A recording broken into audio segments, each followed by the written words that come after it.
Welcome everybody. Today I'm covering the Build 42.9 update that just dropped. And as always, I've cut down the huge list into some of the most important things. But before we get into it, here's your friendly reminder to back up any saves you're playing before you load into the new update, especially with some of these new changes. It's very simple, just go to users/zomboid/saves and copy your save folders to any other place, and easy as that, you've got a backup. Then all you need to do is hit subscribe, hit like, and let's go. Starting out with the new stuff, where the zombie spawn map is now generated automatically. 2 levels of noise are applied to the spawn map to generate a variety of Z spawn configurations. Noise is seed based, so each new game will return a different configuration unless a specific seed is chosen. So previously the zombie spawns were fairly predictable, which make the runs feel less unique in a way, but this completely changes that. Looking further into it, the devs gave a full rundown on the new system. An improved Z spawn heatmap system has been implemented. The heatmap is now generated automatically based on certain tiles' locations on the map. Each of those selected tiles is given a certain radius of influence and a zombie spawn multiplier. For instance, military tiles will have a large radius and a high zombie multiplier, while vacant tiles, i.e. broken windows for instance, will have a medium radius and a low zombie multiplier. This system is also coupled with a seed-based sound noise that subtracts from the aforementioned zombie spawn heatmap in order to break the predictability of, for example, always having lots of zombies next to a military base. There are 2 noise levels overlaid on top of each other, which will provide variety on a residential scale and on a district scale, i.e. sometimes a normally busy building will have no zombies, or at least fewer zombies, and sometimes an entire street or block will be voided of zombies. Think Louisville. The system will work with all modded maps and allow workshop mappers to adjust their heat map if they are not happy with the generated result. This system does not drive the presence and the number of zombies inside houses. This is done through an entirely other system. It only affects zombies spawning outside buildings.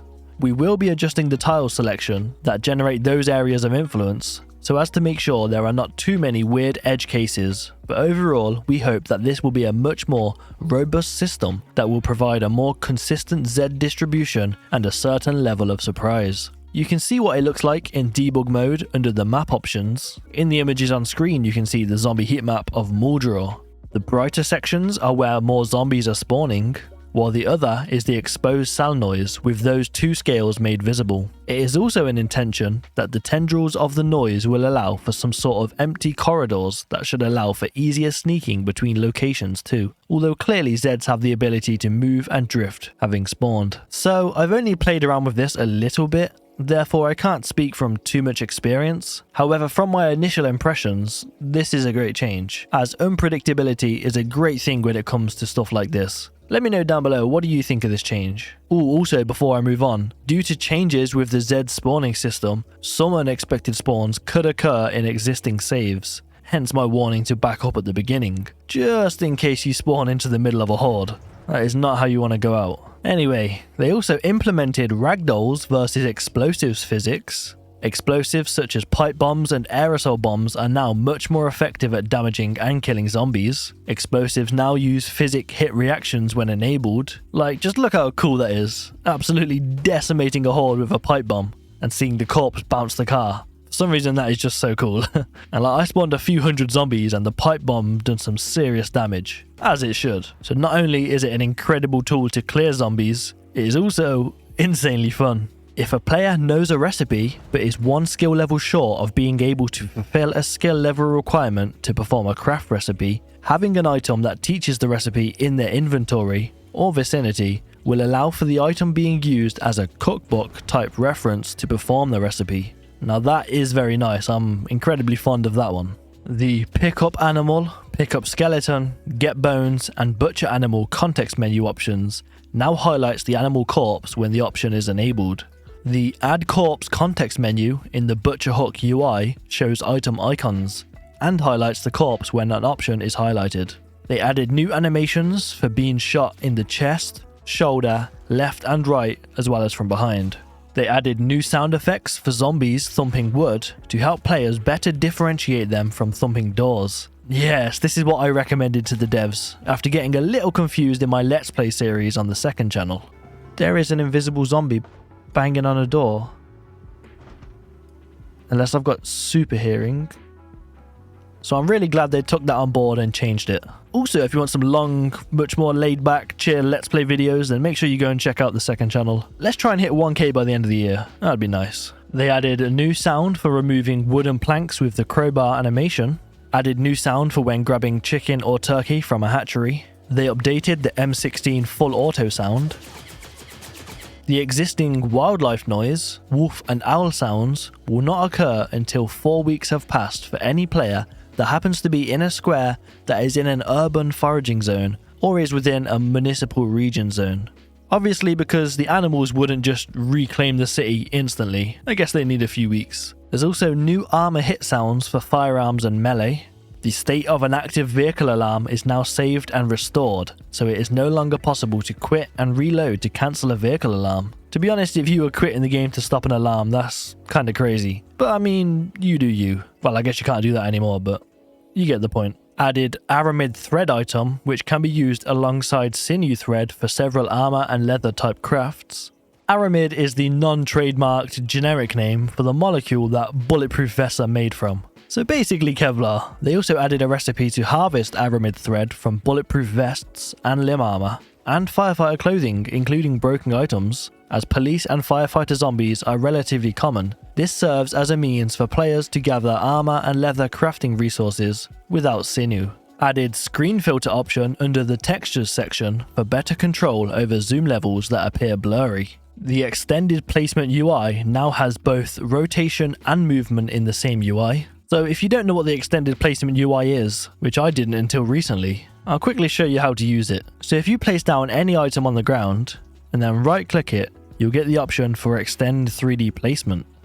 Now select that, and you've got this little menu here, meaning if you want something very specific, you have OCD, or you're just a bit of a neat freak, you can move it wherever you'd like, rotate it however you'd like, to get the absolute perfect placement, even if it doesn't make too much sense.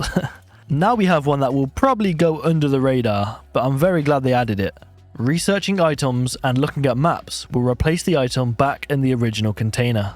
I always thought it was so annoying when you'd find a map, read it and then have to drop it again. So this is great. They added icons to the foraging put in container context menu options. They added icons to the device options context menu option. Show welcome message can now be disabled in the options. Right here under UI at the very bottom, I'm definitely turning that off. They adjusted ragdoll impulse inconsistencies across ammo types, tuned physics, hit reactions to closer match caliber impact classification, low caliber, 9mm, 38s, 45s, mid caliber, 44, 223s, and high caliber, 556, shotgun shells, and 308. So of course you'd expect much less of a crazy ragdoll from a 9mm compared to a shotgun. And lastly, they temporarily removed raccoons' climbing fence abilities, just for now due to pogo raccoons. Now I didn't see any pogo raccoons or anything, but glad they did this, because I can now do some diabolical stuff without them escaping. Oh, that was cringe. Sorry. Now onto the balance section. Equipped tissues will now muffle coughs. That's a cool little mechanic, I like that. They fixed the stone awl craft recipe not providing enough XP, and stone awl craft recipe can be researched from sharp flint flakes. A couple of rail spike weapon craft recipes now require a drill. They made vehicle headlights extend much further. It looks like they're possibly noticing the popularity of Nepenth's high beams mod. Maybe. Alright, let's test it out and see if it's noticeably different.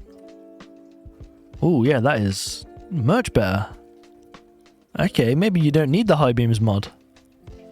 That basically makes it redundant. Very nice and bright.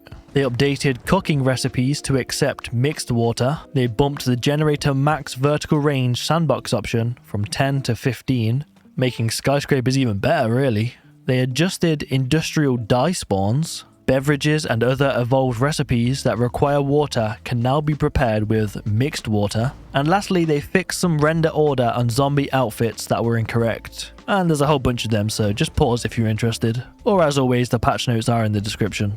Alright, and on to the final section of today, which is fixes. I say this every time, but this is always the longest section, but I do always cut it down massively. However, I will say the word fixes about 1,000,000 times right now, so be prepared. They fixed a large number of inventory items on the ground, causing lag spikes on right click. Some random right click errors can still occur.